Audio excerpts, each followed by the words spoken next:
Dude, quit fucking up my podcast, man. Welcome to the Mouthpiece, episode 35, year 2. Today, we're going to talk about my Cabo trip on Super Bowl weekend, as well as my poker games this week, as well as a bunch of phone calls. We got a lot of them this week. Buckle up! The Mouthpiece is next.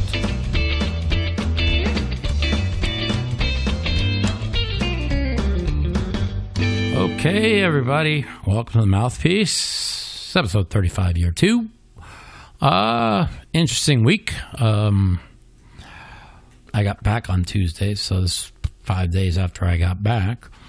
I thought I needed 1 day to recuperate. I needed 2. And then I got invited to a nice little private game Friday night. I played it. And also last night on Saturday night. So we'll start off and kind of tell you how everything went. So we landed on Thursday, 6:30 a.m. flight. Let's see. So we got on the flight, me and the Moon Girl, Danielle Anderson. We flew together. She came with us. It was like 8 guys and her. She's like one of the guys. She's a lot of fun, super cool person. So we had her come in the group, and we had a lot of fun. We took off 6:30 a.m. from Vegas. We land in Phoenix. Whenever I go and fly, I get a wheelchair because if I walk more than 50 yards, I'm in pain down my leg and my foot. So I always get a wheelchair, and it was with American Airlines, and kudos to them. They were really on top of it. Got a wheelchair. They wheeled me around wherever I needed to go. So they wheel me to the gate, which is our connection flight, and it was like perfect timing. The flight was a little bit late out of Vegas, so by the time we got to the connecting flight, they were boarding. I get on the flight, about half the people get on the flight, and all of a sudden, nobody else is boarding. I'm like, well, this is weird. I thought this was a full flight. And I get a text from Danielle saying they're not allowing anybody else to board. And I ask, and they have a mechanical problem. A wing is leaking fuel, and everybody's going to have to deplane. And they don't know how long it will be, and they do not have another plane for us. So I get off, we go to the bar, and God bless Danielle Anderson. She's smart. Women are much smarter than men in a lot of ways. Matter of fact, most ways. They're just, you guys know how tough women are to deal with. But she was on top of it. She's like, she knew there was another flight to Cabo leaving at 11:15, and she runs over there, and because we didn't check any bags, we brought our carry-ons with us. She runs to the desk and gets the last 2 seats on the only other flight out to Cabo. We get on, and so now, this is pretty funny. So we have to go all the way back to the B gates in Phoenix where we landed, because they took me on my wheelchair and strolled me all the way to the A gates, which was God knows how far. So Danielle had to push me in the wheelchair. We got some good video of it. It's pretty funny shit. And Danielle's really in good shape. She works out every day. And she's like, man, she goes, these airport people push people around every day. She goes, I'm in great shape, and this was not easy, right? And it was kind of funny. We actually got on the, the little escalators, the moving walkways, and we didn't know you're not allowed to take a wheelchair on the moving walkway. And so everybody was like backed up, and we have this video picture. She took a picture of all the 40 people backed up behind us on the walkway, and I'm like screaming out loud, I'm sorry, we didn't know. But God bless her, she gets us on this flight, and we're boarding the second we get to back to the B gates. And it ends up we were going to have to wait at the airport an hour for all the people we were going with to meet us, and it ends up we land at the exact same time as them on the new plane. And because I'm in a wheelchair, I always knew my injury might come in handy once in a while. we were able to not have to wait in this long immigration line. And all the guys that we were going on the trip with were all in this long immigration line, but Danielle was able to walk with me because I said she was with me, and we got around this immigration line, and in we went. I joked around all weekend that I was the first person. I might be one of the very few people that ever smuggled drugs into Mexico, because I take a couple hits of pot to help me sleep at night. I started doing that about 2 years ago to get rid of taking my sleeping pills, and it's really helped me out a lot. So, but I don't like smoke pot. I use concentrates. So it was kind of like in, just a little pipe with a little bit of concentrate in this little, jar. I brought it in. I was kind of worried. I wasn't worried, actually. I'm like, they're not going to check and say, hey, open your bags. Are you smuggling drugs into Mexico? No, I didn't think they'd say that. No, but it was only just a little bit, just so I could sleep. But it was fun for me to joke around how I smuggled drugs into Mexico. But anyways, so we get there, perfect timing. And by the time we got through quickly to immigration, I was able to sit down, and the guys were like 5 minutes behind. We had the place we were staying at, which was Villa Las Palmas. It is a huge 11-bedroom mansion that's owned by Rusty Wallace, the race car driver, and he rents it out for weekends. So we get in this shuttle to his house, and they had alcohol. Of course, I wasn't drinking because I really can't drink much. We get there, and as we arrive at the gates, they had margaritas for everybody, and it was amazing. I don't even know where to begin. Phil, Mr. Hellmuth, actually bought it at an auction. They started out the bidding at $10,000. We bid $12,500 for the weekend, and then we had to pay for the chefs and the food. The bartender, Gio, he was included with everything. Anyways, I can't even begin to tell you, the service was impeccable. The lunches were unbelievable. The dinners they made were unbelievable. And of course, this place is so huge, like you can eat at the pool, you can eat at the place above the pool, you can eat overlooking the city, you can eat in the formal dining room. We ended up 5 days, we ate dinner in 5 different spots, I think.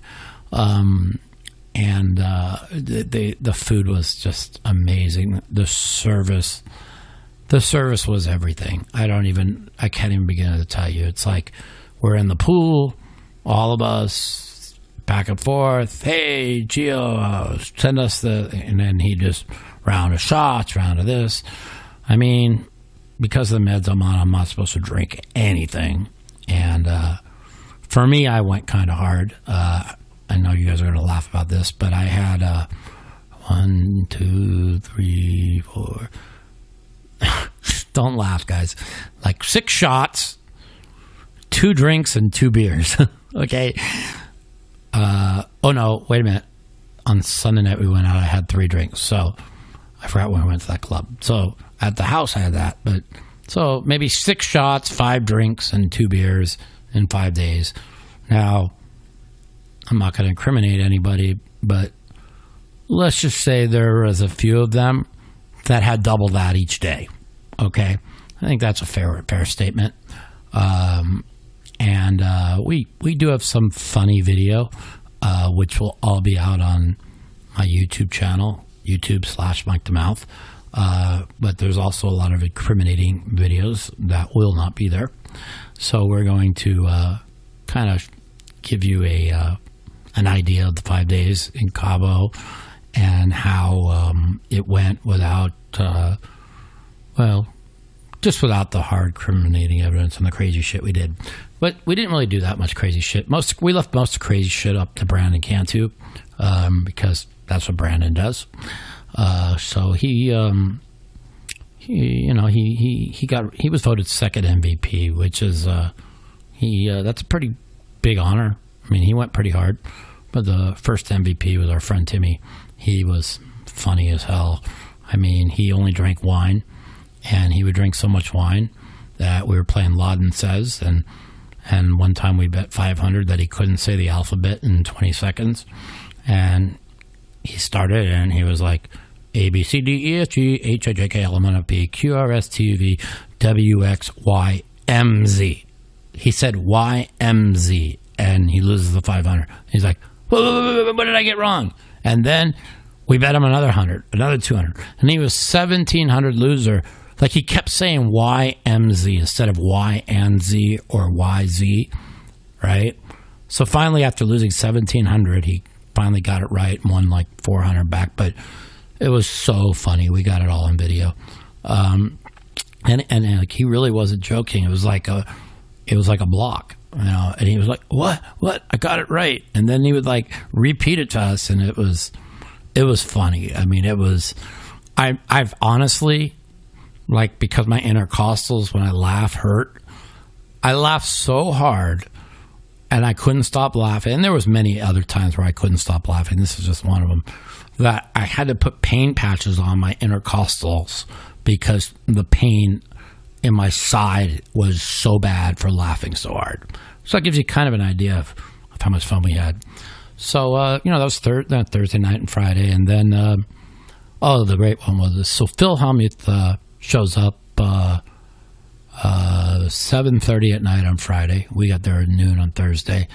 Phil had to film a reality pilot with, I don't want to name drop because I don't do those things, but just go to Phil's Twitter feed. I'm sure you can figure out who he did the pilot with, because he likes to tell name drop left and right and tell all those people. By the way, I love Phil to death. We make fun of him for it. It's what we do. So you guys will get a kick out of this. So we, because we all know Phil, decided we are going to do a Calcutta. A Calcutta on what name does Phil Hellmuth drop first when he arrives in Cabo. Now, the prize pool was up to $1,650. Yours truly took the highest two. I took two people. I took J.B. Pritzker for $310 because that was his billionaire friend. That's the governor of Chicago that was flying in with a bunch of people that we were going to play poker with on Saturday. And then I took Draymond Green because he always drops Draymond Green's name.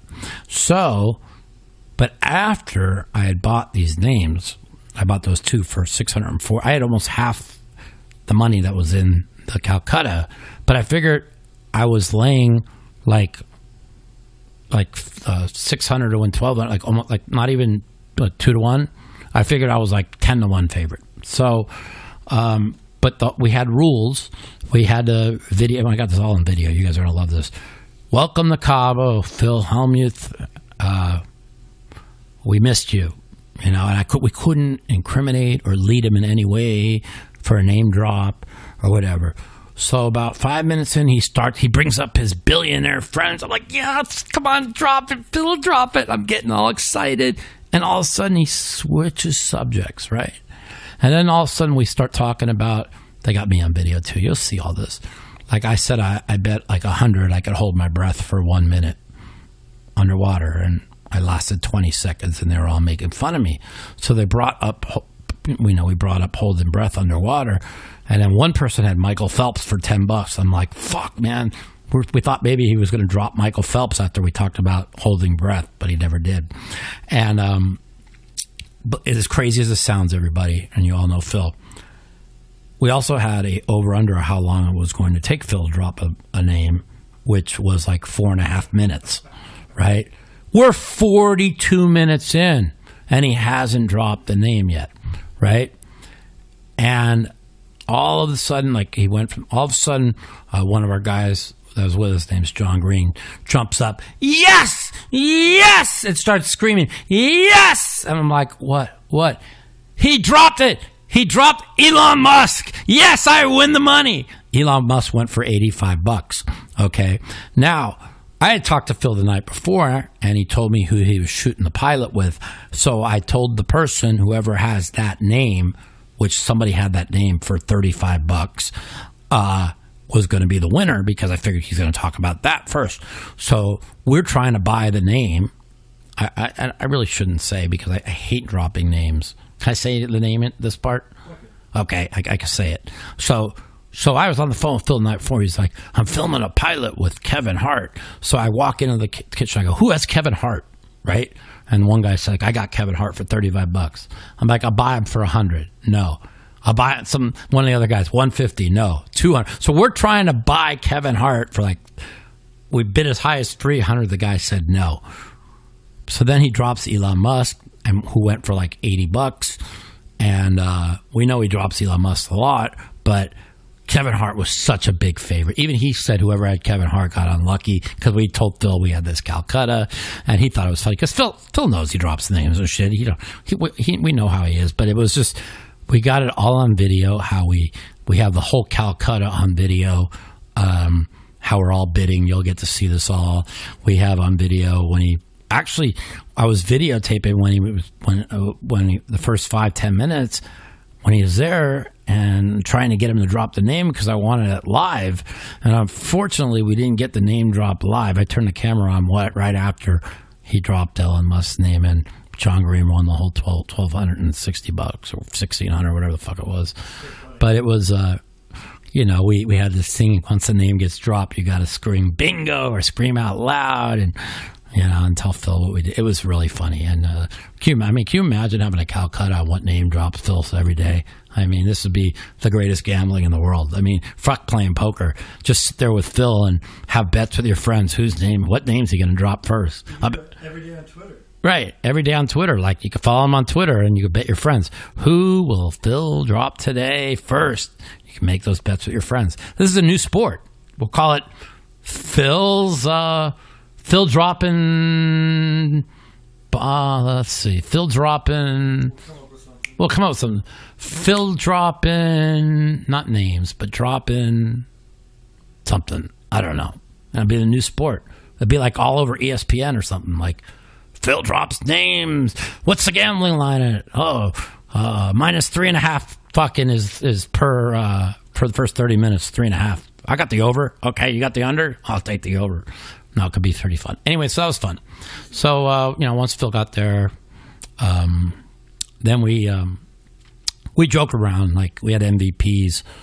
Phil finished 9th in the MVP race out of 9 because he spent 17 and a half hours with the group in 5 days. One of the Law and Said questions was, how many actual hours has Phil spent with us in the group? And the Laden was going up, and somebody called at 10. And I said, over. Everybody took over. And the guy who was a Laden, I won't name any names, I had it at 7. I said, 7? You fucking idiot. I'm like, he fucking landed with us at 7:30 last night, was with us till 12:30. That's 5. And we were out at the pool all day on Saturday and Sunday. How the fuck, But it ends up, we went to go play poker. He set up this game with a bunch of his, again, I'm not name dropping, whoever, we'll just say Phil's friends. And we were supposed to start playing at 4 on the dot. So me and Danielle really didn't want to play, but Phil insisted it was a spot where we'd make a little bit of money. And I was like, I could pay for my trip, right?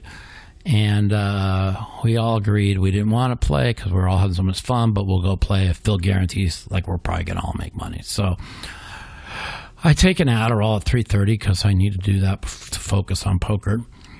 And I get there in this beautiful area. I mean, it was golf course / I've never been in a richer area in my life. I guess this is where every rich person in the United States owns a piece of land in Cabo, stays, I guess. I don't know. This place is amazing.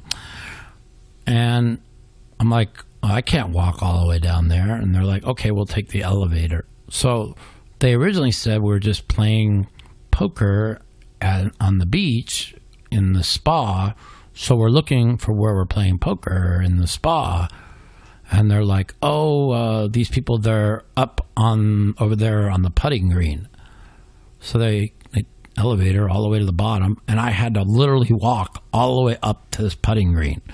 Not putting green, but like kind of like an Angel Park that in Vegas, where they have the 18-hole putting course where they, you get done with it with like 2 hours, hour and a half, whatever it is, maybe even an hour putting. So I walk all the way up there. Halfway up, my foot is in severe pain. I can barely walk. I get up there. I tell them I'm going to need a cart back. I can't walk, whatever. And it was $200 a man to putt, and I can't putt. I can't walk that whole thing. I'd be dead. So I sat there, became friends with people, talked to a lot of people. It was a really good group of people. And by the time there, it's like 6:30. So we get in the cart, and they said, we're going back to so-and-so's house. Okay, so I figured we're playing poker at the guy's house, which is where I originally thought we were doing. So we take the golf cart back to this guy's house, and I'm like, wow, this place is beautiful. How much does this place rent for? And they're like, oh, you don't rent this. He goes, I own this. I'm like, oh, you own this? I'm like, nice, right? And I look out at the backyard. There's an infinity pool right out the porch. Flash, come on. Shut up, old man. No, you're a bad cat. I'm in a lot of pain from the walk and whatever. So I said to the guy who owns the house, I'm like, it was like an ottoman. I'm like, can I take my shoes off and lay there? Here? Oh, yeah, no problem. But like right outside of his house, there's like an infinity pool, like 5 feet out the house, and then right in front of the infinity pool, literally 5 more feet in front of the pool, is the ocean. So, like, because it's Cabo, they don't get bad, they don't get like where there's going to be like tide that jumps off into the guy's place or whatever. So, literally, like the pool was 5 feet from the ocean, and the house was 10 feet from the ocean. This place was beautiful. Of course, Phil and everybody go on a tour around the house. I didn't do any tour. I couldn't walk. I was on the bottom, and the place was nice. I probably went for 20 or 30 million, I guess. I have no idea. The place was gorgeous. So now we're sitting there, and they all finally come down. They're like, okay, we're going to go play poker. I go, where are we going to play? He's like, we're going to play in the men's spa at the main resort lobby. I'm like, okay, we're going to play poker in the men's spa. So I'm thinking, this is weird. And so now we have to walk all the way down. I'm like, I can't walk. So I go on an elevator, and the elevator, I still had to walk like 2 rounds. So I get all the way down there, finally. And the weather's starting to get a little bit bad, but it's okay. And we the poker table set up in this like cabana that's basically in the back of the spa by the pool area, overlooking the ocean. It was so gorgeous, but the lighting was really bad, so you can't really see.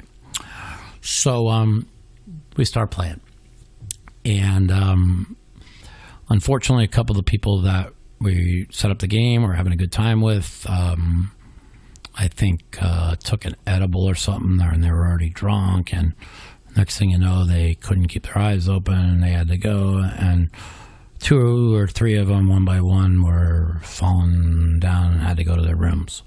So the game was fine, and they were making fun of me because I tried to bluff Brandon one pot, and I lost like 7,700, and I was stuck, but Brandon gave it all back to me because that's what Brandon Cantu does. I love him to death, but that's what he does. So I end up playing. I let Phil have half of me. It was 100, 200. But the game played real small. I probably shouldn't have. Like Phil was like, Phil, 100, 200, you could buy in for 5,000. I mean, that's Phil. So the game was playing really small. I'm very straight up. I wish I didn't sell half of them myself to him because the game was playing so small. But I'm very, 100, 200. I was trying to be responsible. I couldn't afford it. I'd take a big loss. So I ended up winning 10,200. Phil got half of that. So that was pretty good. Kind of paid for my trip. the 5,000. And one of the guys was come down that was playing.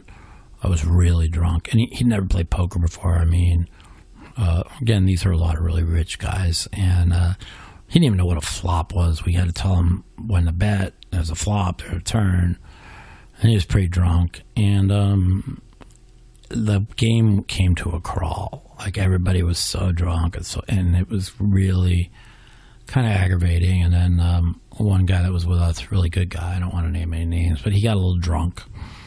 And I thought he got a little out of line against the amateur that didn't even know what a flop or a turn was.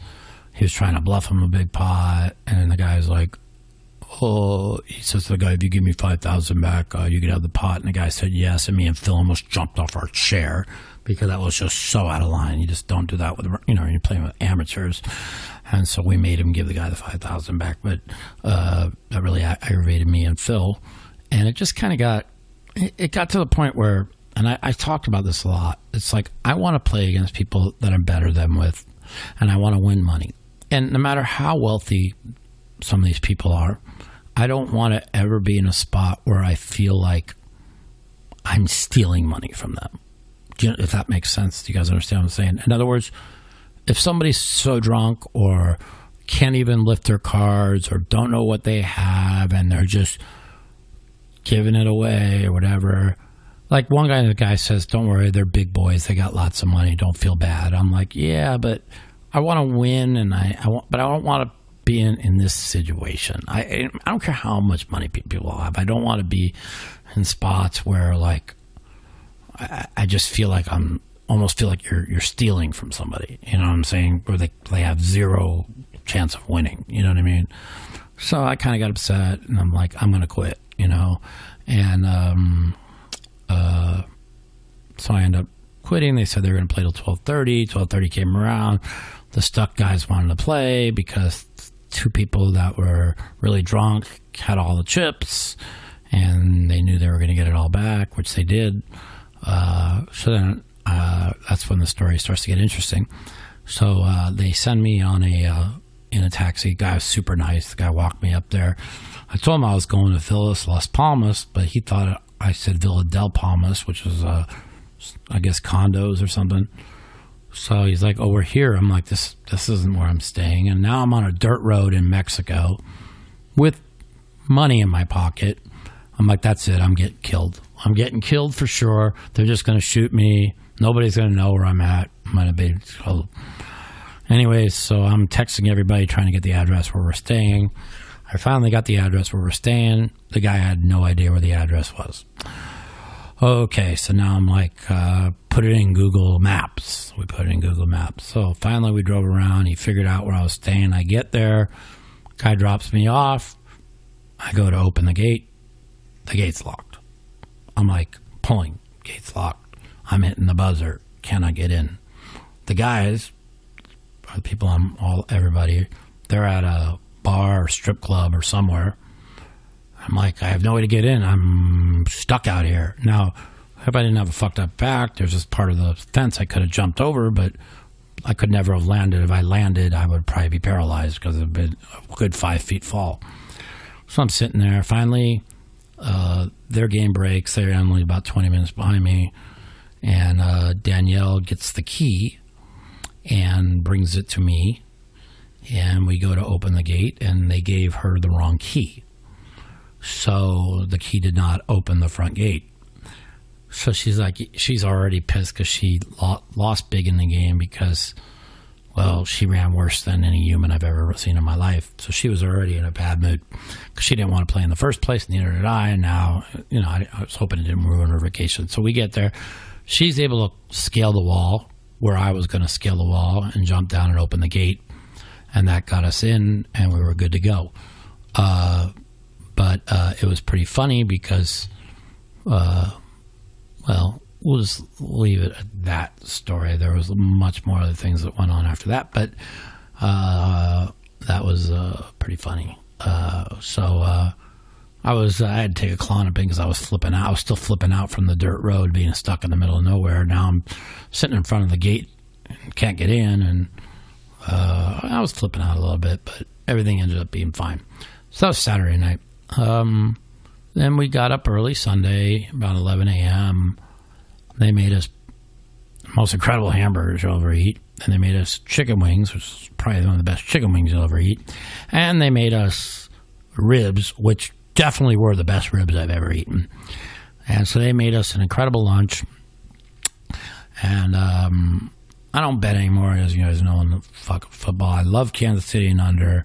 But with the group, I was like, okay, anybody 500 or 1,000, who wants to? I couldn't, everybody had already made their bets, and Phil already had $2,000 on San Francisco, and I couldn't get down for anything, so I'm that's good. I don't need to bet anyways. I haven't bet in forever, but I was going to bet like 1,000 on Kansas City. So, anyways, at halftime, I called a friend who's like the best halftime bettor in the world, only for the group, just because see, there was a bet the group wanted.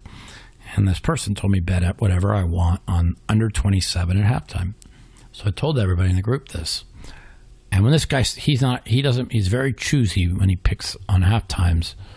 So when he tells me that, I know he's got the right side. So now, he might pick 1 out of 100 games where he tells you to make a bet. So I finally get down with somebody for 1,000 on under 27 second half.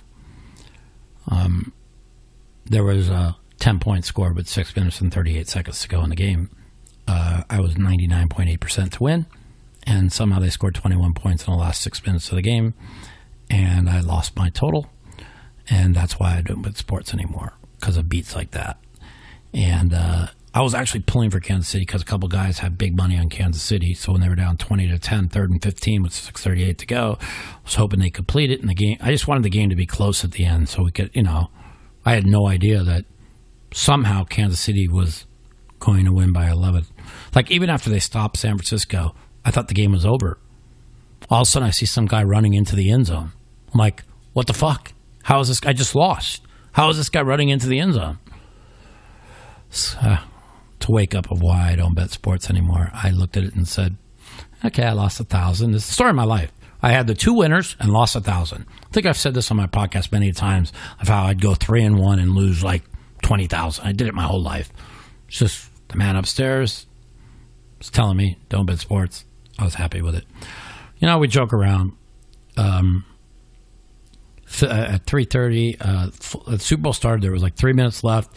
Phil's all packed because he has to go he had to go jet setting with his billionaire friends. And he leaves before the game's over because the plane was taken off. He had to go. So we joke around why Phil was 9th on the MVP, because Phil showed up at 7:30 at night, Friday night, spent 5 hours with us. Then Saturday with the group, he spent 4 hours with the group. He woke up at noon, we went to go play poker at 3:30, so that's 3.5 hours. We're talking about the whole group, all of us. And then Sunday from noon till when the Super Bowl ended. So I think Phil, we figured it out, maximum spent 17.5 hours in the group, that he was all about the group and all of us being together, as he arrived a day and a half late and left 2 days early because we didn't leave till Tuesday. Phil was gone Sunday night, jet setting with his billionaire buddies, the BB Club, I'll call them. Jet setting with the BB Club. I love Phil to death. This is nothing negative, but all you guys that know Phil out there, or even if you don't, this is Phil being Phil, we call it. So, but I appreciate it. It was a great time together. One of the best weekends I ever had. I needed a vacation very badly. So that's how that ended up. Got home Tuesday night, around 9 o'clock. Slept Wednesday, slept Thursday. I wanted to get this podcast out Thursday. I was just beat. Then Friday, we had a poker game. Now, the guys we played with in Cabo that Phil went jet setting off with to Chicago, jet setted back to Vegas for the weekend. So he sets up the poker game Friday night. The game, people were a little bit tired, so the game didn't quite, and a little bit drunk, kind of last as long as I wanted. I ended up winning $14,200, which Phil had half of. Again, it was a small 100, 200 probably should have took all myself, but I'm not greedy. I just want to just survive, get my bills paid. I'm going to have millions within the next 2 years. There's not a doubt in my mind. I'm in no rush to do it. I'm very game selective now. I'm very I have tremendous money management now. I just want to get enough money, pay everybody off, and never make the same mistakes I've made in the past. So, even after there was the game was supposed to go Saturday, I knew I had the invite on Friday. I didn't know if I was going to get the game Saturday, but if I did, it was going to be later. I got in the game around 10 on Saturday. Game only lasted till 12:30. I was stuck like 10. Ended up winning 3. So it's $1,500 for me, $1,500 for Phil.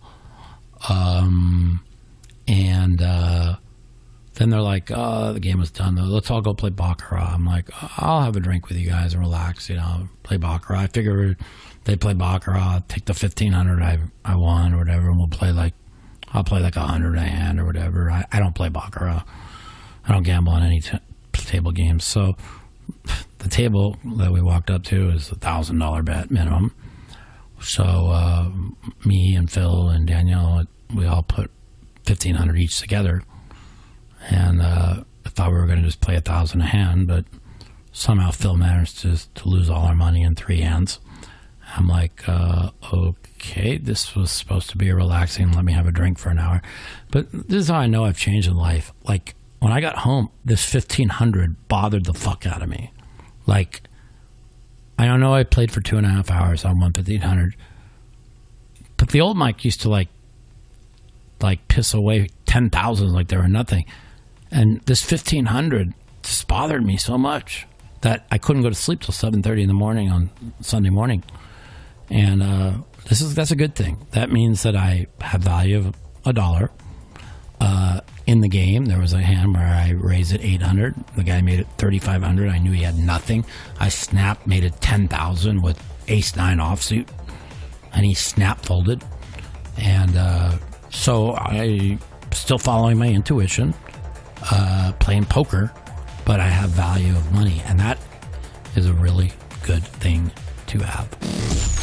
The Mouthpiece. If you'd like to take part in our phone call segment, you can give us a call at 702-329-0480. And if you're a snowflake or a pussy and you don't want to talk to me, you can email me at mouthpiecepodcast@gmail.com. Also, follow me at the Mouth Matusow on Twitter for times that our call-in segment will be live.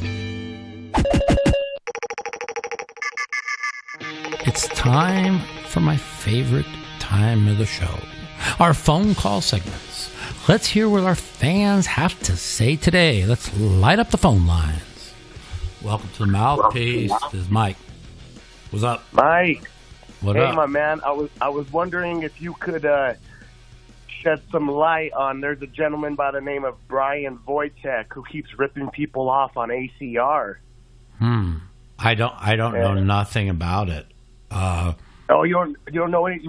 You should do. He actually that terminally ill poker player that just recently died, Kevin Rax, I believe it was. Yeah, I know that name. Yes. He scammed him. Also. Really? Yeah, he's so fucking low that he scammed a terminally ill guy. Well, welcome to the poker world. No kidding, my man. The poker world. I know people will hate when I say this. They'll say, "Oh, Mike's so out of line," but 50% are scumbags. I mean, a lot of people will say higher. A lot of people think I'm crazy. It's way lower, but people will do anything for money, and they're scumbags. And I talk about it on this week's episode of the podcast. I'm actually kind of what I'm talking about of how just people do they'll kill their mother for money, and it makes the poker industry look bad. Where there's so many giving people in poker, so many people that work so hard to give charity to make the world a better place. But it is a cutthroat business. I try and make it more of a fun business where I don't look at it as I'm in there to take their money, even though I am. I look at it as a game that I'm better than them at, and I win at the game, where other people look at it as a way to scam people out of money and do whatever they can to get their money. And that's the difference between me and everybody else. So, I understand what you're saying there. But I haven't been on social media much. I've probably been on Twitter twice in the last 3 weeks. The reason is it's a horrible place. It's a negative place. Every time I go on and post something, the comments are never, and even if it's an uplifting message, it's always something negative. And I just don't like being around that. And so right now I'm trying to get my Instagram following up, because Instagram is more of an uplifting place, where Twitter is really an awful place to be. I don't even know anybody that even... everything is negative. I can't even be around it. That's true. Respect to you for staying off. I wouldn't be able to do it, but much respect for being able to stay off. I realized I was addicted to Twitter for a while, especially 2-3 years ago, where I was just like, and even sometimes I go into Twitter rants for like an hour straight, and I don't even realize it, and I'm like blasting off like 20 or 30 tweets, and then I'm thinking to myself, well, what am I doing? I'm reacting to a bunch of kids living in mommy's basement, you know what I mean, that are just hateful people. So I posted something uplifting a week ago on Super Bowl Sunday. It was something funny, and then all I got was 80 million negative, horrible things, So I try and stay off of it.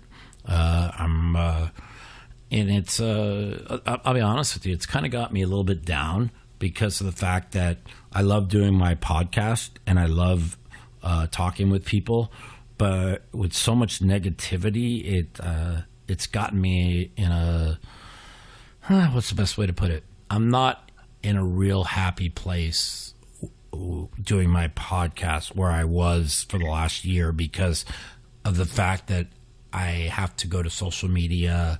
I have to have people call in. And you're great, and there's a lot of great people that call in, but I get a lot of negative stuff, and I just hate negativity. I just want to be around positive people.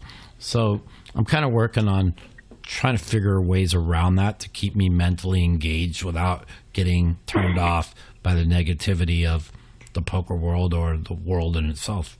So it's kind of what I'm working on. Yeah, well, much respect to you, Mike. I really hear everything you just said, and that kind of impacted me a little bit, so I appreciate that. You got it, my man. And tell all your friends, listen to the Mouthpiece, and call in anytime you want, buddy. I appreciate it. All right, take care, man. Take care of yourself. You got it, buddy. Later. Welcome to the Mouthpiece. This is Mike. Who's this? This is Aaron. Hey, buddy. How's it going, man? It's going great, man. I just busted in a tournament, but I thought you were taking some calls. Yeah, we are. And wanted to see, they made an announcement recently that high stakes poker was coming out again. Yeah. On TV. Yeah. I just wanted to know who you would say would be your toughest opponent in all your... I actually don't know who is going to be playing. I'm sure I'll be playing a few sessions.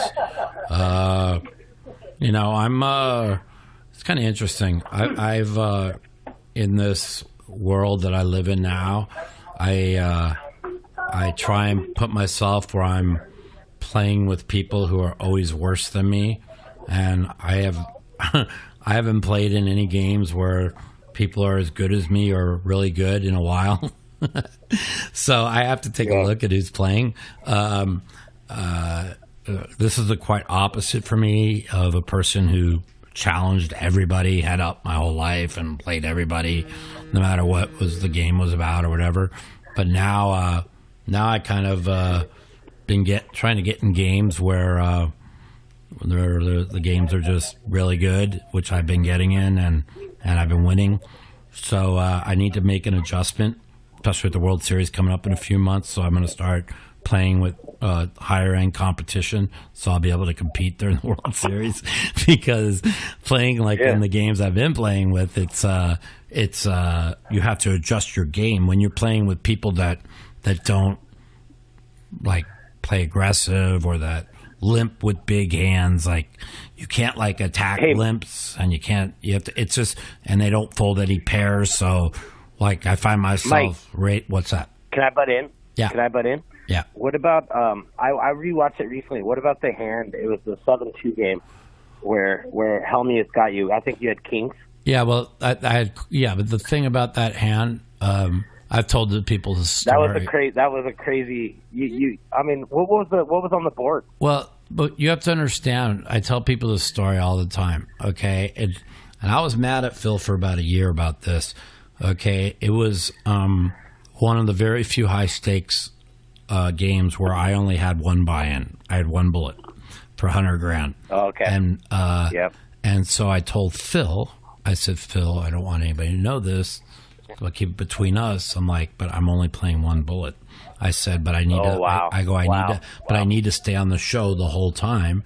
So Phil kind of took advantage of that, and he knew it was early on, and he knew that I knew that he either had 3 queens or 7 deuce, and I was 75% sure he had 7 deuce.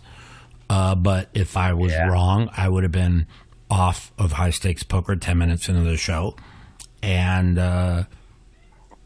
that's why Phil won that pot. You made that makes sense. Though, so what people don't understand is I won $180,000 that day. Phil lost $180,000 that day. That's the part of the story you'll never hear. So I mean, I like to tell people that part of the story that they don't know. So I don't know if Phil intentionally took advantage of the fact he knew I was on one bullet because he's the only one I told, which I don't know if he did. I don't want to blame him because we're really good friends now, but it's possible he did. I think that it's a lot easier to put pressure on people when they know that that's all they have to play with. You see what I'm trying to say? That's why in No Limit. Mike. Yeah. Can I say one other thing? Yeah. Dude, I'm old school, full tilt poker back in the day, where I think you and I even played some hands in some cash games. But man, the one thing I will never forget is your grind in that world. So I can't remember the year, but the year that Raymer got you, and then you were playing so good, man, and I don't think 2004. You were kind of sobbing. I felt your pain, man. I felt your pain, man. Because you were playing lights out. You were playing lights out, and you got nailed. Yeah. But you kind of toyed with them. You kind of messed with karma a little bit. And the whole thing was you were playing the best. You were playing the best. I felt for you. The thing is I had gotten set up and was going to jail for 6 months, and only one other person knew that. So I was playing that tournament I heard that for my life. I heard that if I was going to go to jail, I was going to jail with $2 million in my pocket. But you played incredible. Yeah, you played incredible. But don't trust me. That was the most pain. Losing that, getting knocked out there. You were setting up Raymer. You were setting them up, dude.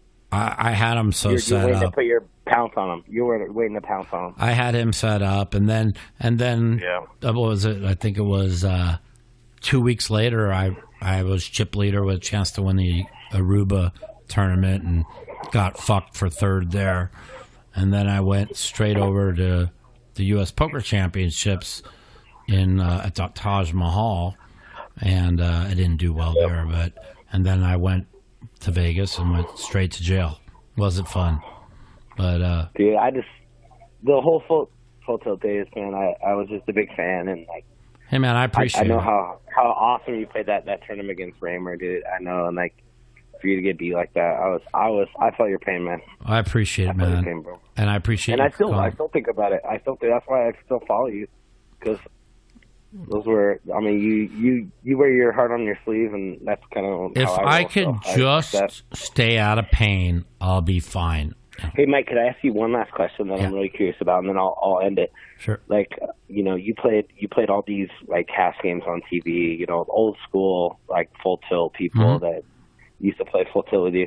I mean, we played, like, there used to be those full tilt cash games. You played all these World Series of Poker games online, or excuse me, on ESPN. What's the hand that's been televised that you're most proud about? Oh, that's a really good question. Like I played that hand, and it was on television, you know. There's two of them, I guess, that I'm most proud of. Probably the one where I check raised the guy when I told him the kiddie game was down the street when I had the two tens. Dude, legendary. That I still use one. That hand and probably, I mean, the hand that busted me from the 2005 main event where I knew Raymer or I knew Daneman was bluffing. And you had it. And it was like a $5 million call.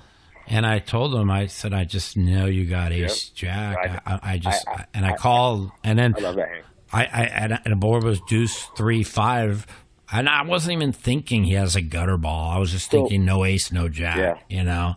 And he hit the gutter ball 4, and I was knocked out ninth. So, if I remember correctly, when you walked off that, it was Phil Gordon in the back room, right? Where you were like, after you busted it, and you're like, no.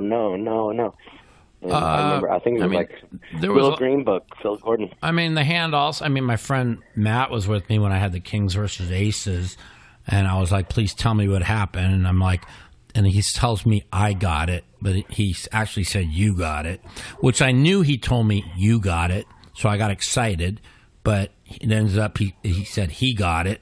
But somebody called on the show last week and said they listened to the tape, and they could hear him say, you got it, which I knew he said that to me, even though he denied it, because I never looked at the replay in 15 years. Oh, awesome. And so, but when somebody called me the other day, and I was so sure what my friend had told me, and he said, no, he listened to the audio, and my friend actually did tell me I got it, which I knew he did. So that was interesting to hear. I mean, those are the ones like I'm probably the most proud of. I mean, that I could think of. There's been so many. I mean, I've gotten unlucky on a lot. I mean, high stakes poker, you made some good moves. Yeah, I mean, I was second biggest winner on high stakes poker. The televised ones. I was second biggest winner on high stakes poker, and I was the tightest player. Oh, and what people would be like, oh, why is Mike playing so tight?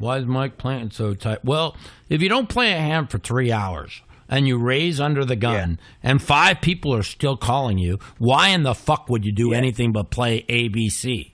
You know what I mean? Dude, that's exactly like I go to poker rooms where I live. I just play like 1-3. It's basically a 2-5 game, but 1-3. But it's the same thing.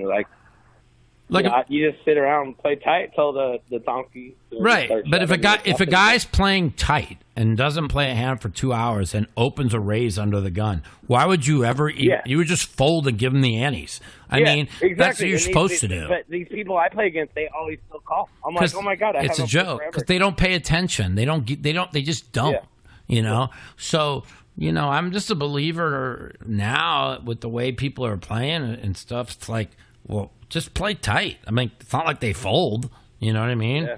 And dude, that's my poker tournament strategy. And I've on my little small world I live in, I do pretty good at my local. It's all relevant, man. It's all relevant. And, I hit this week, but I'm doing exactly that. I mean, these people will limp in with just a bunch of crap all the time, and I just sit around and play big hands, because they're a little limp and called. I play raises with crap. I mean, I played 3 hours this week, 100, 200, no limit. I won 17,000. I let Phil buy half of me, so I won like 9,500. Dude, that's awesome. But I mean, to me, I played against you once. I played against you once on like full tilt. It was like 6-handed. It was like 25. I had built my stack up pretty good. Mm-hmm. It was like 25-50, and I made a move on you with King Queen. It's like, I mean, you would never know, but my buddy and I was, you were the full tilt logo. You had your icon there. Yeah. And I'm like, I made a move on you, and you folded, and I'm like, dude, I just did a move on Mike Matusow. It was like, But that was the old days. That was the old days, dude. Yeah, I mean, that was good times. Those were good times, man. And the thing is, I like seeing like playing the pros. You could see your little like, hey, that's Mike Matusow. That's that's what we brand. You know? That's why our brand was so good. It's a shame that fucking. Oh, it was this damn shame, dude. Yeah. I fucking loved. I used to be on the Full Tilt forums. And the thing, I used to be on the Full Tilt forums, and I miss all that. For 2 years before Black Friday, I was bitching about the people who ran the company, how greedy they were, how a lot, and everybody was like, "Well, what are you saying all this stuff about your friends and they pay you this much?" I'm like, because I'm a truthfulist, you know. They're greedy. Dude, they were nitty. They were They no matter how much money they made, it was like it was every dollar in the world meant everything to them, and it came back to bite everybody, you know. And greed. See, that's what I liked about you. That's what I liked about you. It's like you talk about all that, and you were the fun guy. You were like, hey, you just I'm can't. having fun. You can't be greedy, and I'm talking some trash. Yeah, I'm talking some trash. I'm gonna have a little fun. And if you listen to this, the Raymer, you know, you were. I've been to you before in that situation. You were maybe a little out of hand, but you were passionate, and I can understand that. And you could tell by when it went bad for you, like the because you knew you were fucking on. You were on, like you were hitting. And listen, I had more passion. You make some memorable. You make amazing runs in these huge tournaments. Dude. Yeah, amazing runs. And I used to have a lot of passion. That hurts. I mean, I still have passion, but my passion is like, what's the best way to put it? Like, okay, so I'm 51 years old now. We're talking now. I'm 43. I'm not 15 too far years away. ago, so I was like 36. But I was a very young 36. In other words, I was pretty immature. I didn't really kind of grow up until maybe a couple of years ago. And even then, I haven't grown up. Yeah. But like everything in my life revolved around poker, and I didn't know a lot of things about life. I was kind of naive. That's why I got set up and got in trouble. But I look back at everything now, and I just wish I could just move everything I know now, just go 10 years backwards, and my life would be perfect. But you know what? That's the way it is with everybody. Yeah. You got to learn from your mistakes. You know. Are you saying that like the outcomes of poker hands like affected how you acted as a human being? Well, no, it's just like what was done to me, like getting set up, put in jail for 6 months, something I didn't do. Being. When I read your book, like being taken advantage of. Like, you know. I'll be honest, like, I don't know if I really believe it, but I read your book. Yeah. I mean, I don't know you, so I don't know. Well, everything in the book was 100% facts. So, I can tell you that. All right. I'm going to tell you this, and then I got to go. The things that were most important is that I, during those times, a lot. I got fucked over a lot. I got hurt really bad, and by people who were very close to me, and that hurt carries scars. And I have a lot of scars that I try and hide, but most of the time I'm truthful about them, because if you're not, you just leave it inside. It festers. So I try and talk about it a lot. But I tell people all the time, when we're born, 99.9% of the babies, they come out as happy babies. Okay, and what happens to them in life is things that happen as they're growing up or in life that hurt them, and that cause scars that either make you a better person or you can fold under the pressure of the bad things that happen. To me, for a while I folded, and now it's made me a better person, if that makes sense. So. No, it does. Mike, it's a pleasure. Thank you for taking time to speak to me. I've been a fan for many years, so appreciate you. You got it. Tell all your friends, listen to the show. I appreciate it. I enjoyed watching your ups and downs, man. And I hope you pull through, bro. Well, we're on an upswing now, and hopefully we're never going down. So I appreciate the call. Yeah, I believe it. And good luck with your podcast. Have a good night. You too, man. Have a great weekend. Later. Bye. Bye. Welcome to the Mouthpiece. Who's this? The Mouth. What's up? Mike the Mouth. Who's this? Hey, man. How you doing? Who is this? This Jay from Dallas. Jay from Dallas, what's going on, buddy? Hey, big fan, man. I was going to ask you. I wanted to get you to talk about the 2013 National Heads Up Championship against Hellmuth. Yeah, that was a great week for me. I love watching that, man. That was a great head-up match. I thought I dominated in the first one, and I thought Phil over-adjusted in the second one. And right away, when I saw how aggressive he was playing, it took me all of 3 hands to adjust and stop raising the button and just started limping. And then I was keeping the pot small and playing in position. And he won like 78 out of 80 pots, and I had the chip lead. So my strategy in the round 2 really worked out well. And if he don't hit the ace against my kings, it would have been over in 2 rounds. And then what really would have been great is I wish the cameras would have followed me and Phil back after match 2, between match 2 and 3, because we were in the hallways. That's what I'm saying. Yeah. We were in the hallways talking so much shit that I'm like, and I'm just like, Phil, you're fucking suck. I'm like, I fucking demolished you in round 1. If you played like an over aggressive maniac in round 2, and then if you don't hit an ace, you're out. Like I said, now you have another life. And he's like, yeah, I know I played pretty bad. He goes, I got it now though. You're faltering. You're getting tired. I'm like, Phil, I had a dream I won this tournament. I wasn't even going to play it. You can't win. Okay? Just let me get that through your head. Okay? But we were talking a lot of shit. But the funny thing is Phil made a huge mistake early on round 3 when I flopped a flush and he had 8-7 on a 7-5-3 diamond board. And and that gave me a huge cushion.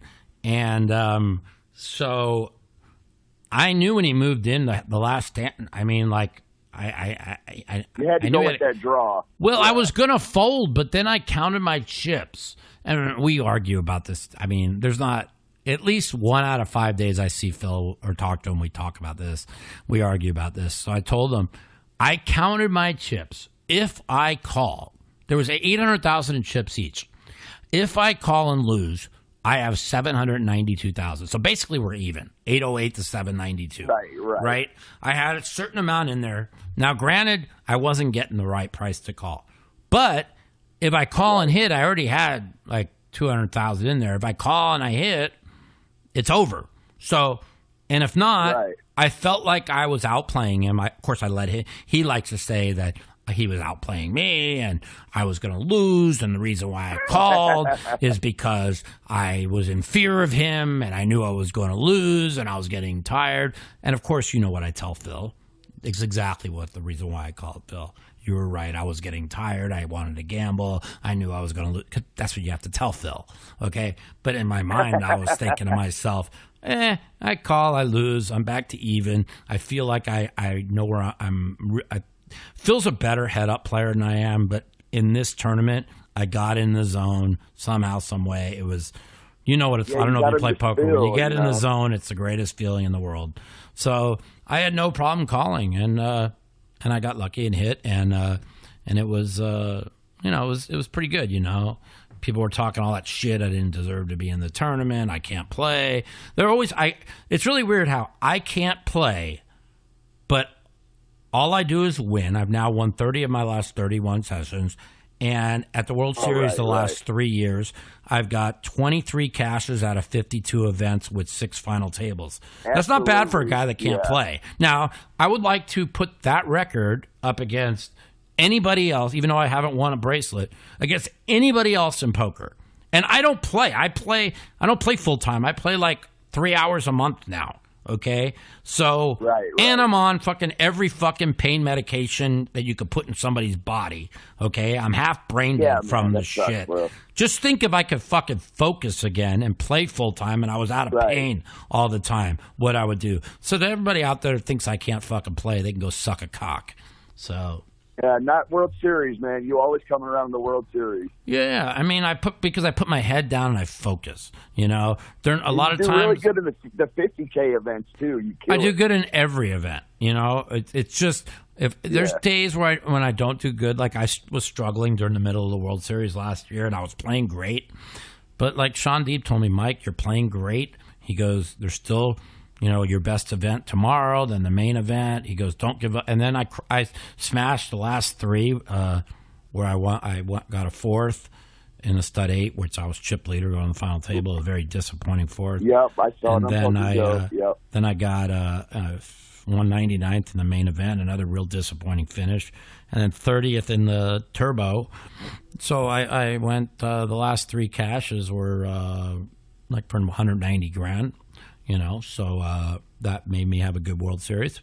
But you know, overall, for somebody that's like I was pretty much pain free all World Series this last year. That's why I did well. But the 2 years before, I did really well, and I was in chronic pain. But I had to tell. You ever try that kratom stuff? I've tried everything. I got a permanent spinal cord injury, and when it acts up, it acts up like three times a year, really bad. And when it acts up, it sometimes lasts like 2 months, and I'm sometimes bedridden for 2 months. And unfortunately, it started It started acting up in the middle of November, and I've been in really bad shape up until about 2 weeks ago. The severe pain went away. So I've been going out and playing a little bit. I'm really pressing. I've really bought into Daniel and Phil's positivity. You got to be positive. You know, stay positive, stay positive, stay positive. Positivity breeds positivity.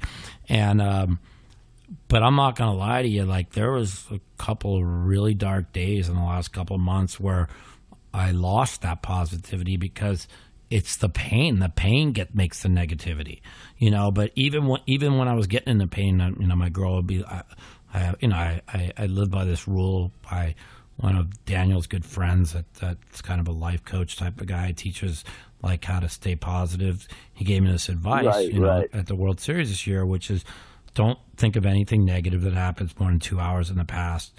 Then that is going to keep you in a positive frame of mind. And when I was in so much pain about 3 weeks ago, and I was like, I want to kill myself. I hate my life. I'm so depressed.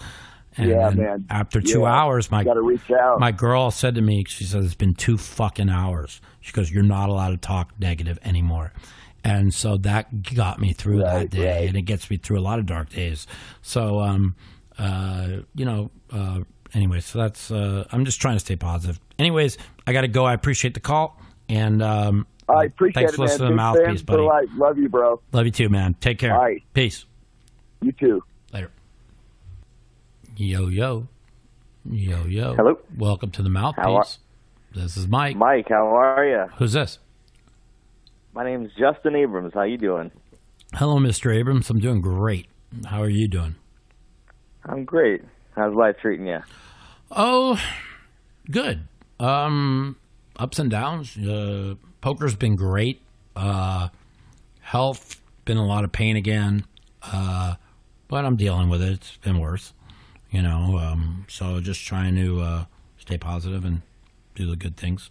What's up with you, man? Seems like you're heading in the right direction, though. So I'm happy to see that. You know, it's a daily battle. Sending you positive thoughts and good vibes. Yeah, I'm good though, man. Improve. You got any questions for me? Yeah, man. Well, I've been a big fan of your poker playing for a long time, man. Thank you, I just want to thank you for everything. Inspired me for many years to want to play. And yeah, man. I appreciate it. So, I really want to thank you for that. But my main question was, I was curious at how you feel about like the current state of online poker and it's like kind of legitimacy and like fairness and transparency compared to how it's been in the past. That is a great question to ask me. I personally, and I don't. A lot of people get upset at me when I say this. I am not a big fan of online poker. For sure. There's 2 reasons why. A, I've had 2 losing months in my life playing cash game poker, cash tournaments, whatever. And online, I've $4 million loser. Now, I know I've been cheated out of $2 million of it. That I know for a fact. And the fact that so many bad things happened to me with online, whether it was getting cheated out in the Ultimate Bet scandal, whether it was what happened, how Full Tilt treated me, and how they tried to throw blame on me for their mishaps. I had nothing to do with it. I kind of got down on online poker, and as crazy as it sounds, I didn't even know till 3 years ago that people even played online poker anymore. I thought once it was out of the United States, it was just being played in Europe, and I had no idea that European online poker blew up, and everybody in Europe now, and Brazil, and all those places where we were helped building back in the 2010 has all blown up into big business now. I didn't know any of that till 3 years ago. And I didn't know. And it's still pretty popular and prominent in Vegas, too, right? I had no idea that 90% of the people that were playing back in 2011 on Black Friday are still playing from the United States on VPNs. I had no idea. No clue. Or America Card Room or any of those things. I didn't even know these things existed until 3 years ago. So it's very interesting thing now. Now, I think that it's going to be regulated and it's going to be legal soon. But the days of the poker player, we built Full Tilt, right? And a lot of poker players built Ultimate Bet or whatever. There's going to be no poker players involved. They're going to be all cut out by rich fucking millionaires and billionaires that want their cut. And there's going to be very little. I mean, there'll be people who will get sponsorship money, but it won't be like it used to be. And will they really know how to regulate it? Will they really know when there's bots on there? I mean, I heard recently America Card Room just got rid of 80% of the bots. And I know for a fact people, again, I didn't even know online poker existed until 3 years ago. They were saying that there was nobody would play on America Card Room because there were so many bots, but now they've gotten it cleaned up. But what's going to happen when it's being regulated by these big corporations? Are they really going to be following everything? So that kind of scares me. For sure. I mean, it seems like it's how do you even ensure safety and security with how advanced I guess hackers and stuff could be, where how do you know that someone's not able to see your whole cards? Any of the other weird, crazy things that I've heard that are still possible and people are capable of today. So it's my favorite line I tell people is, they fucking go into 7-Eleven and they shoot people for $40 fucking. Do you know how fucking easy it is to steal or cheat people online? Now, I don't know anybody that has. I mean, I'm sure their people have, but I tell the story all the time. It's I would never do it, but even back in the Full Tilt days, I was playing 2-400 Omaha 8 or better. I was playing on my laptop on my bed, and my friend Mike Wattel was playing on. I was playing on the air card, and he was on my Wi-Fi on the computer, in the room next door to me, right? And he raises me on the river, and I looked at him and go, "What do you got?" He goes, "I don't know. You call." Right? Because we're ethical, we would never, cheat or tell him.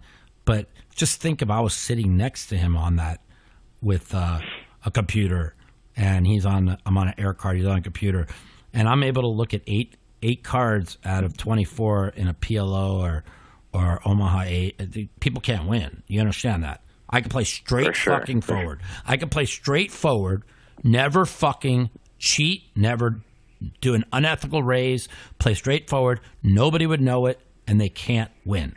If you could see 8 out of 24 cards, no one else can win.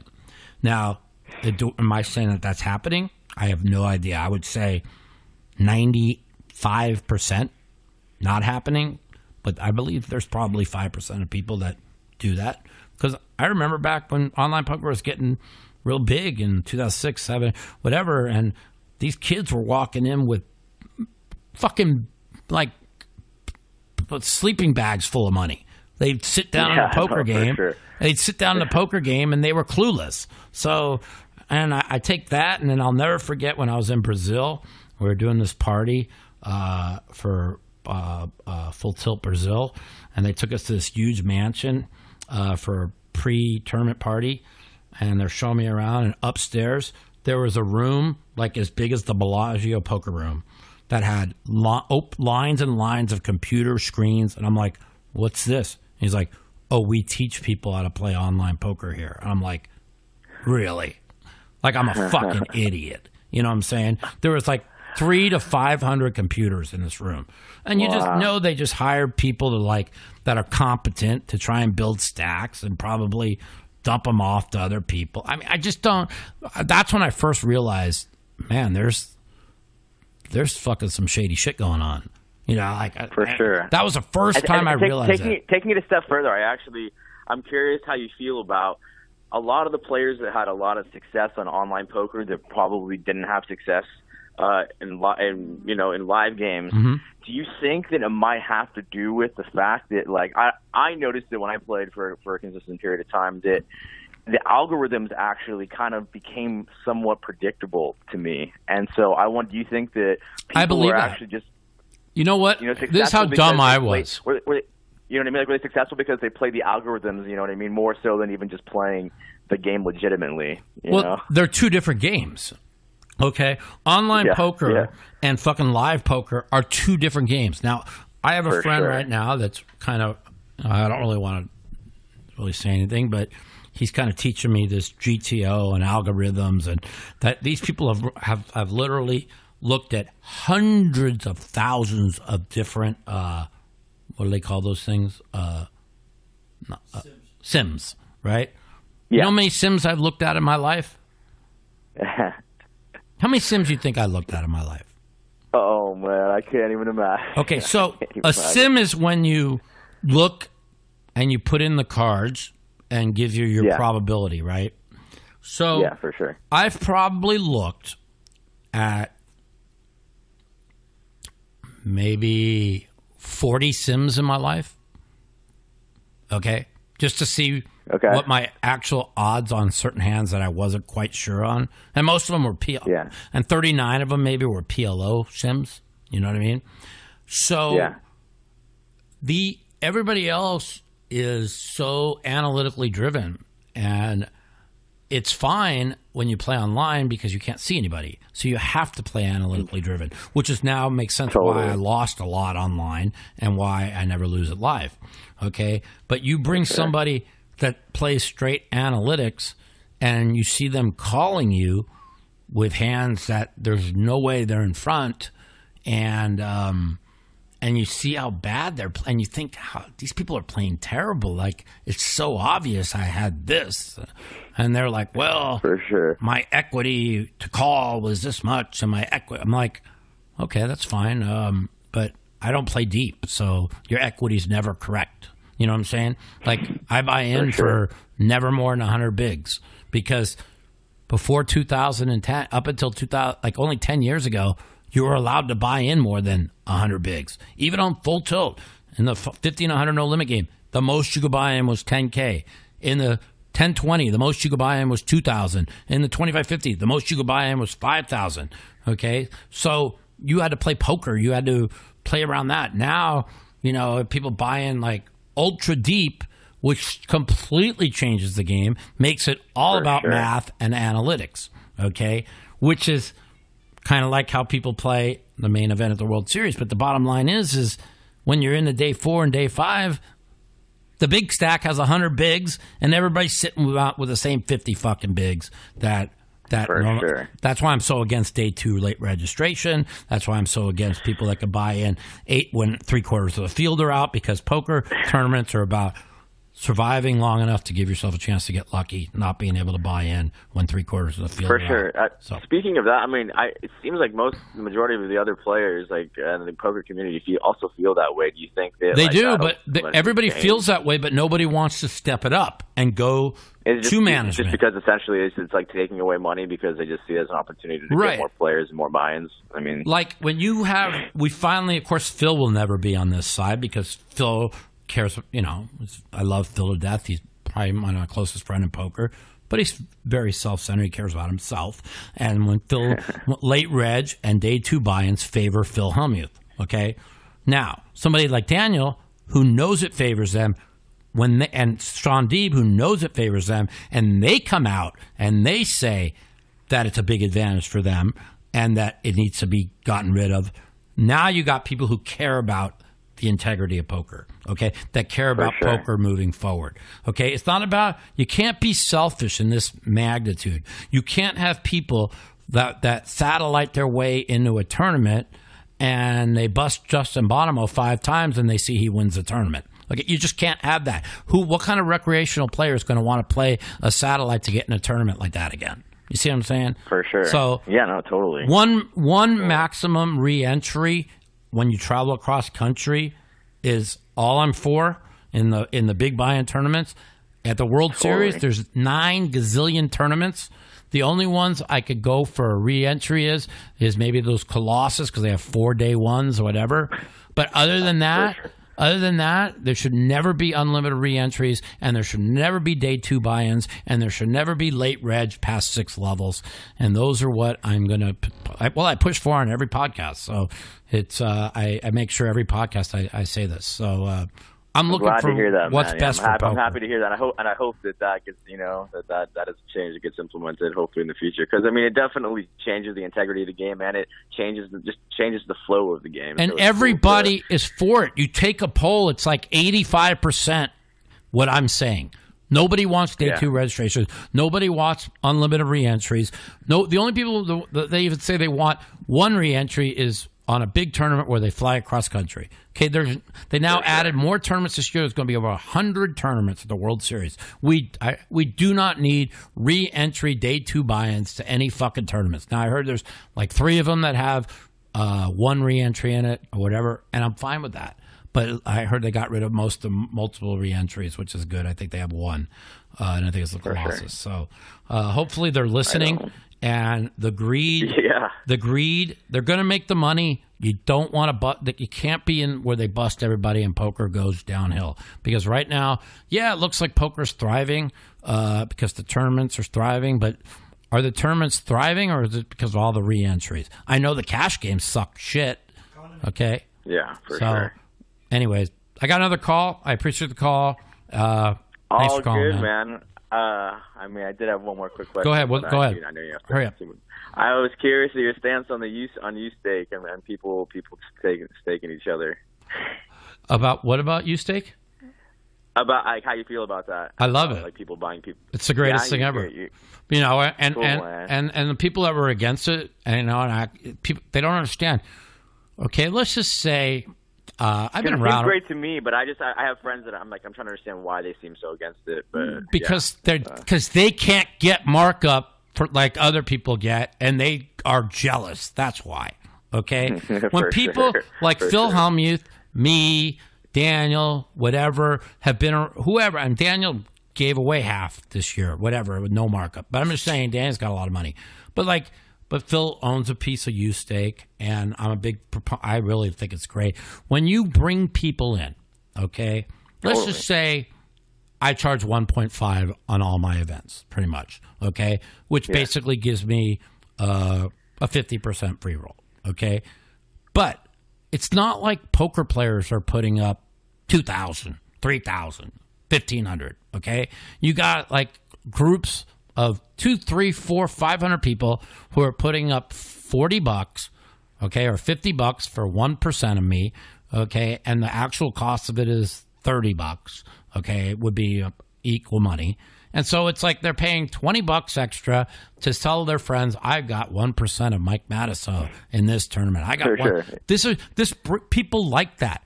People like telling their friends. They didn't buy like on poker's Mike McDonald's site overseas, poker, whatever it's called, stakes, whatever, where you could buy who you think's going to win or whatever. That's just you don't have an actual piece of that person. You're betting on who, whatever.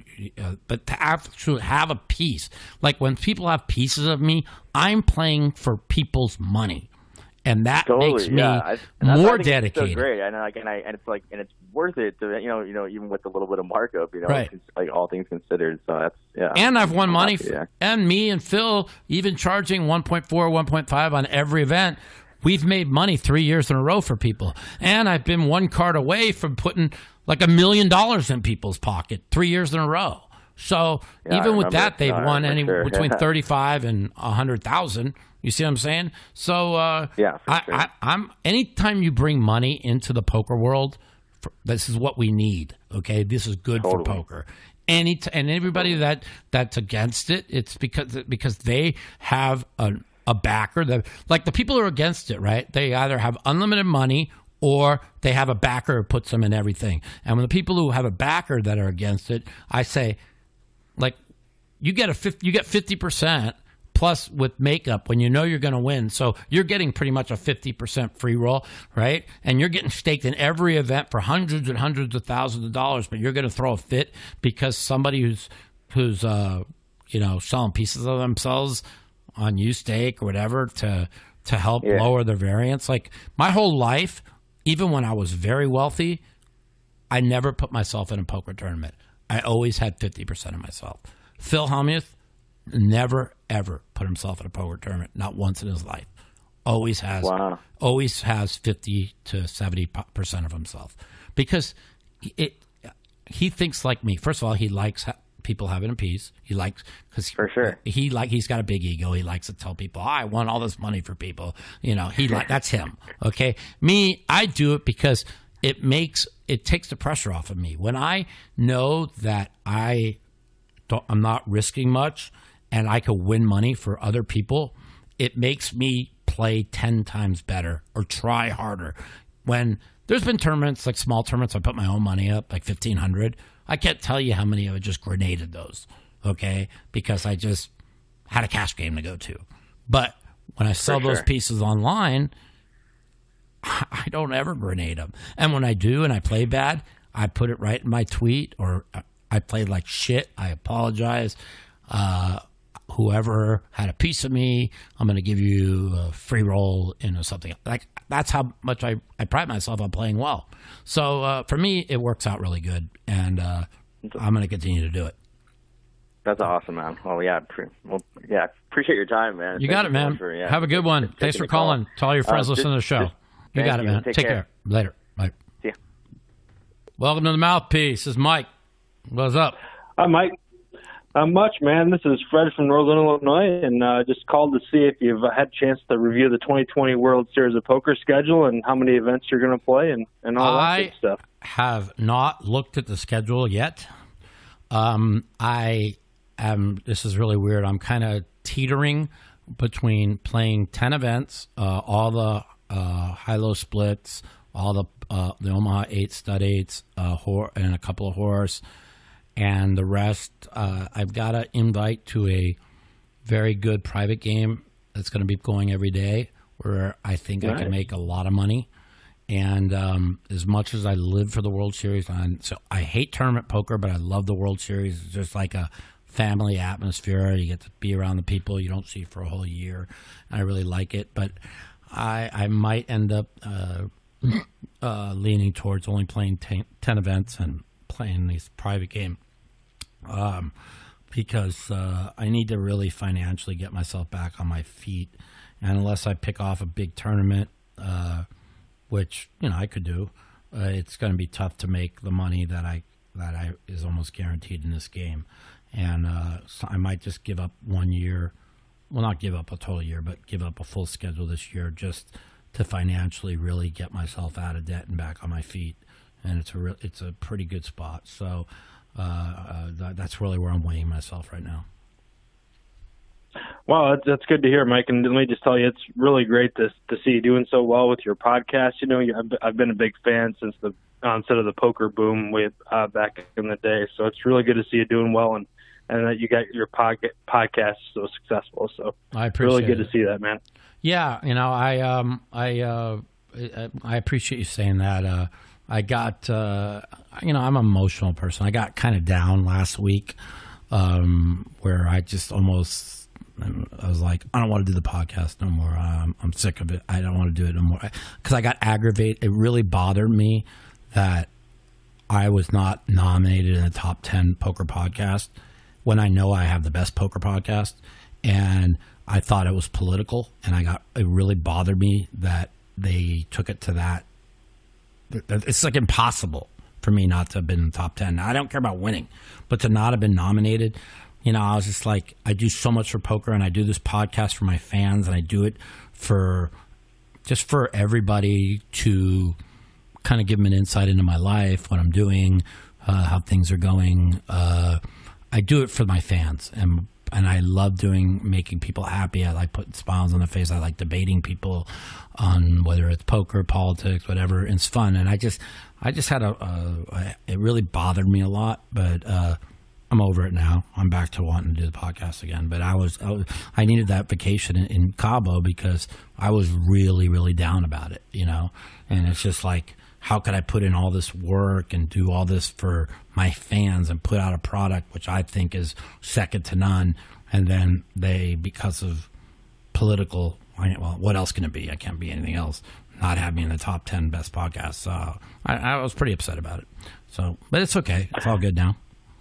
Yeah. For me, Mike, it's not even close. It's you and all the other content. Yeah. So, yeah. And I know that. You see what I'm saying? And I put out the thing is, I want to put out content of. I'm a very honest person. I wear my heart on my sleeve.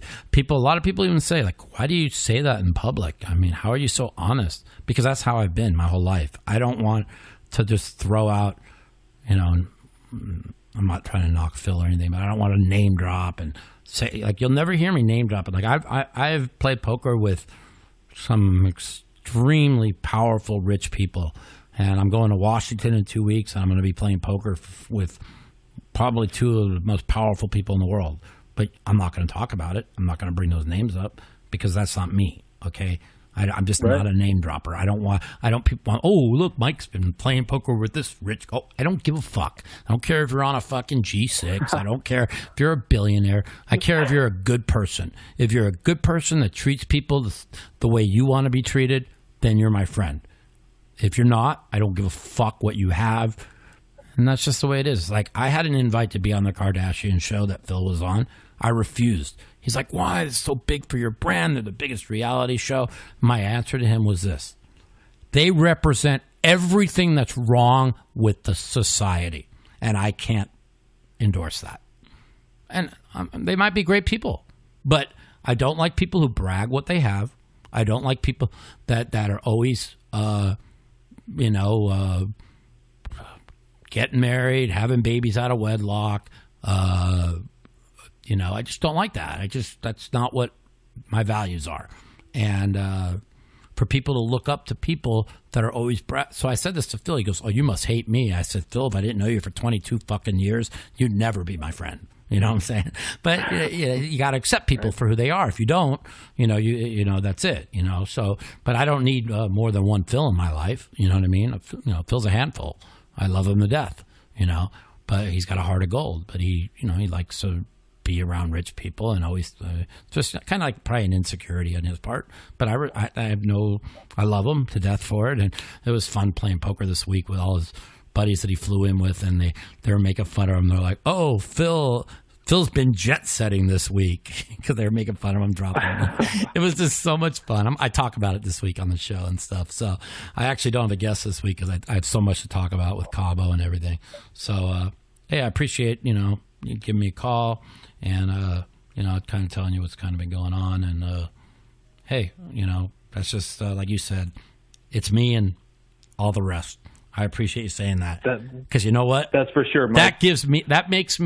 That just uplifted me so much because even before I started recording today on the podcast, I was a little bit down. I was talking to my editor, and then, but when I hear you say things like that, it uplifts me and it makes me want to work harder. So I appreciate that very much. That's awesome, Mike. And if you ever make shirts and you're selling to the public, I'd be your first customer. Yeah, for that. We're going to we're actually here as soon as I get back from Washington D.C. I will have a website up with all kinds of stuff. So I'll fill you in on that. So I appreciate it, man. Sounds good, Mike. We're during the summer for the World Series. Looking forward to it. All right, man. And if you're here, come up to me and I probably won't remember you, but if you tell me, I'll try because my memory sucks. But come up and say hi. All right. Will do, Mike. All right, my man. Take care. Thanks a lot. All Peace. Right. Later. Yeah, take care. Bye-bye. Welcome to the Mouthpiece. This is Mike. Who's this? How's it going, Mike? This is Mark from North Carolina, man. Hey, Mark. How's it going, buddy? Doing okay, man. Just having a Sunday night. Yeah, you're I'm doing homework with Jonathan Little's website. That's a good. I know you talked to him a while back. Have you checked out his study materials on Holden at all? I just know that one of my closest friends does content for Jonathan Little, and he's a great teacher. And I think how Jonathan teaches poker is phenomenal if you're just a beginner. And so I always recommend a lot of his stuff. But one of his main teachers is one of my good friends, and I'm opening a mixed game kind of teaching site here before the World Series. And he's going to be one of my no-limit teachers because he teaches no limit so good. And so I have nothing but respect for Jonathan Little and how he teaches poker. I think he's absolutely phenomenal if you are somebody that just is trying to learn. So it's really good. But you're from North Carolina, and your fucking college fucking team sucks shit. They found a way to lose a game yesterday that if they played 100,000 times, they couldn't lose. I saw that. The whole How's that possible? How can they lose this game? Do you understand? They led by 13 with 2 minutes to go. They needed to miss every free throw, and they had to have the referees fuck them on 2 ridiculous calls for them just to. That's got to be one of the worst losses. I don't watch a lot of college basketball. I always watch Duke and North Carolina, so I watched it yesterday. But that loss ranks up with like the Super Bowl that Atlanta gave away to New England when all the guys. I was just going to say when the Falcons level meltdown. Yeah, the thing is when people say that New England came back and won that Super. No, they didn't. The fucking Shanahan, he could took 3 knees and kick a field goal and the game was over. Just like he did it again. He literally 2 Super Bowls now he's given away. I mean, it's even when it's 20-17 and he's at the ball at midfield and he gets 6 yards on the first. He's got 2nd down and 4 and he throws the ball on 2 straight. Why? They couldn't stop him on the run. I don't even know how they lost this game, by the way, I had Kansas City and under and didn't bet it, but I called a friend at halftime. He's one of the best halftime bettors in the world, and I was trying to see if he had a bet for the group, and he told me, just bet whatever you want under 27 at halftime. So after not betting the game, which I like, Kansas City and under, I took $1,000 and bet it on the under 27. They had, 10 points with 6 minutes to go and scored 21. Yep. I mean, to lose that total, it tells me why I don't bet sports no more. Like I was 99.6% to win that total, and San Francisco was 96.6 to win the game. So what does that tell you? That's why I don't bet sports no more. But that North Carolina game ranks up there. You're the touch of death, man. When you bet, it's just even when I bet, I'm like, well, he didn't lie. He gave me a guaranteed winner. I'm thinking to myself, how even when they got the 3 and out, Kansas City was 3rd and 15 with 6:38 to go, down 20-10. I was pulling. My friend had a lot of money on Kansas City, so I was like, come on, Kansas City, score a touchdown, because even if there's 2 scores, I can't lose. And there's no way there could be 3 scores in the last 6 minutes, right? And so I was pulling. They get that 3rd and 15, and then they score, and I'm thinking, okay, that's great. And then and then even when they took the lead, and then they stopped Frisco, I'm like, all right, we all win now. And somehow the guy's running into the end zone. I didn't even watch the play. I just watched the guy running into the end zone. I'm like, what is he doing? All he has to do is, after a first down, is drop to a knee and the game's over. So that was the only chance Frisco had of winning the game was him scoring a touchdown. I'm just thinking to myself what had to happen for me to lose, but that's why I don't bet no more. And like I said, and the thing is, I put it out on Twitter, and I'm like, and they're all going crazy. The $1,000. Do you understand that? I used to bet 10 and 20,000 a game. If I was able to bet $1,000 every game that that's played every day of my life, I would still have probably $10 million. Okay. So, yeah, $1,000 a lot of money to me. You know, I didn't like losing it, but watching, like, that's why I can't be on Twitter. It's like the most negative place in history. It's like, if you want to be depressed, go on Twitter. If you're in a good mood and want to be depressed, go on Twitter. If you're already depressed and you want to be just as depressed as everyone else, and just you fit perfect on Twitter, because all those people are just negative people that have no lives. I mean, literally. With that said, though, if you are looking, if you can not take it too seriously, you can have a lot of fun on Twitter just laughing at the. Well, I used to not. I never followed a mention. I didn't even know there was mentions. Right? I just would put a tweet out and that's it. All of a sudden, my girl's like, "Well, you should see what they're saying." I go, "I don't care what they're saying." Right? And then I put out a real positive tweet. So then one day, I just wanted to see what they said. Right? So I never read mentions at all, and it was all like it was something like really positive, and then they'd say, "I don't care what you say. You're a Trump supporter." They'll bring up like politics. Like, really? Like, you're going to bring my tweet had nothing to do with politics, right? And you're going to bring up politics? So it's like, I don't understand, like, why do people follow you if they hate you so much? Now, people are like, well, why don't you just block them? I go, why should I block them? I'm like, they're obviously following me and they want to hear what I have to say, or they wouldn't be commenting on it. I have no reason to block them. Why block them? They're just they have no lives, you know? But lately, that's it. Like they have nothing better to do. Yeah, I mean, I've been talking with people. I want to create a social media platform like Twitter, but like it's called like positivity, you know, and like it will be like Twitter says they're for free speech, but they're not, because they censor whoever they want. Yeah. But I want it to be like, if you say something negative towards somebody, you get 5 minutes off Twitter. Do it again, 10 minutes. Do it again, 20 minutes. You know what I'm saying? And if you get like 10 violations, you're off for a week. You know what I'm saying? The bottom line is, be a place where everybody's always uplifting people. I don't know if that's possible because we're in a country of such division. But yeah, if you really, and I said it to my last phone call, people say, you know, I was devastated when Kobe died, right? I mean, I was a diehard Laker fan. I knew I was friends with the Busses. I knew the team back then. I was devastated. But everybody didn't even know Kobe, that they were devastated. And for the first time in, I couldn't tell you how many years, everybody in the country felt the same pain. Mm-hmm. You know what I'm saying? And it gave you a reflection on life, of how precious life is. That politics don't mean shit. That who has money don't mean shit. That's all irrelevant. And people, when they woke up the next day, I guarantee you, if let's just say 9 people died in that crash, if it changed 9 people's lives, it might have been worth it, you know. And I guarantee you, it changed hundreds of thousands of people's lives. You understand what I'm saying? They woke up the next day thinking how precious life is, and they didn't realize that until that happened. You see what I'm saying? How somebody could have everything and lose it, and it's all gone in a flash.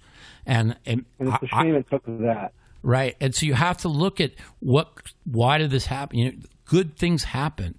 You have to take good out of bad things. And I think like Kobe's death really helped the country in a good way. And I know that it's crazy, but you have to take good out of it. God does things for reasons.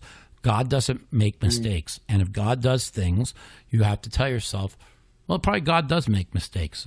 He made liberals. I'm just kidding. That's a joke. Danny, make sure you get rid of that, Danny. Okay? Yeah.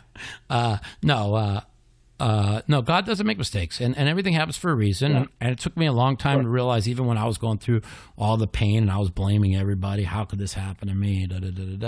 You know, but it made me a better person. And I always would think, you know, I didn't know what rock bottom was, and then there was another bottom and another bottom. I'm like, wait a minute, it could get worse, you know? And I guess I needed that to happen for me to be in the place I am today mentally. So, you know, that's the way you got to take things. You know? So much has happened to you since Check Raising the Devil. Right. Like, so have much. You considered adding on to it and writing something else? Well, I was writing Check. I was going to write Check Raising the Devil 2, The Devil Raised Back, That was going to be my second book. Oh, nice. But I changed it to Poker, Pain, and Politics, how all three made me a better person. And so I'm hoping to have that out before the World Series. That's the goal. And it's just, it talks about just God. Just see, nobody understands in the world what's happened to me. They say, oh, Mike had a bad back, he had surgery.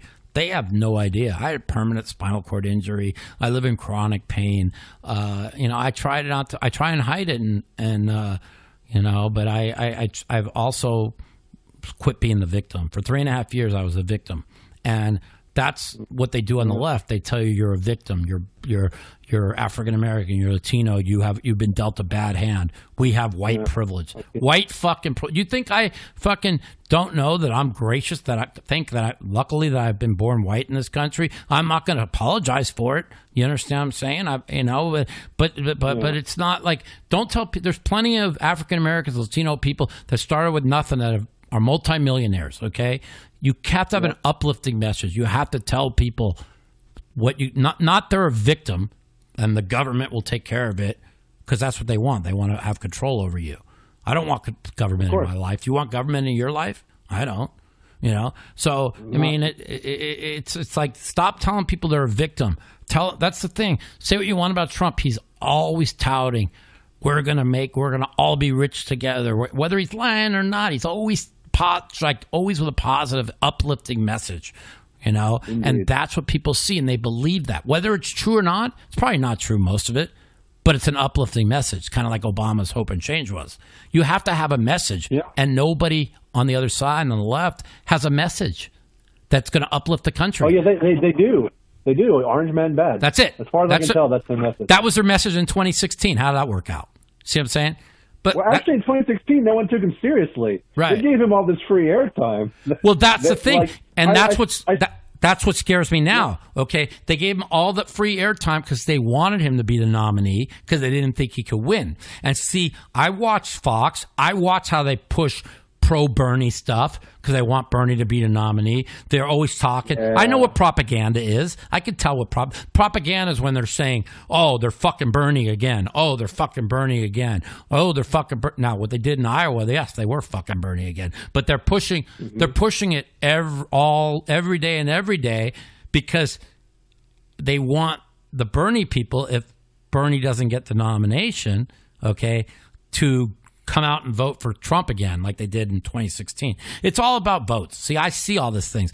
But they're giving all this free airtime, pumping up Bernie like oh, they're screwing Bernie. Bernie's this and Bernie, because the right wants Bernie to be the nominee, just like the left wanted Trump to be the nominee because they don't think he can win. And my answer is, be careful what you wish for. Because if don't underestimate the Bernie bro. Right. Because if he is the nominee, and something flukish happens, and he does become president, the way the America you look at today will change forever. That's the bottom line, okay? And so be careful what you wish for. That's my answer to people that keep pushing Bernie on the right, because he is the most dangerous person that could ever get in office. He's everything they say Trump is, which he isn't. That's all. So, an actual authoritarian. Yeah, exactly. All right, my man. Quick question. I called it with one thing. I saw that Poker Central just bought High Stakes Poker, and they're actually going to start making that again. Are we going to see you on there? Yes, you will. Yes, you will. I'm looking forward to it, dude. But I'm going to be. I know one thing. I'm not going to be. I won't be playing in games where, with 6 wizards. I mean, I just don't put myself in that spot. You know what I'm saying? I'm playing games with, where I feel like I can compete. You know what I mean? I don't want to be. Cool. There's a lot of these people that play better than me now, but not as many as I originally thought a couple of years ago. Yeah, so I'll be on there for sure. So I'm looking forward to it. I'm hoping to run into you at the series. I'll be there. Absolutely, come up and say hi. I appreciate it. Take care, man. Sir. Good Have a good one. Later. The Mouthpiece. I hope you enjoyed episode 35, year 2 of the Mouthpiece. Check in. Hopefully, within a week, we will have the video all up from the Cabo trip on youtube.com/MikeTheMouth. And next week, we're going to have a guest, a good guest. Be humble, Don't let politics control your life. Stay happy. Remember, life is precious. Every day you wake up, you've already beaten the odds. Have a great day. Have a great week. This is Mike. Out.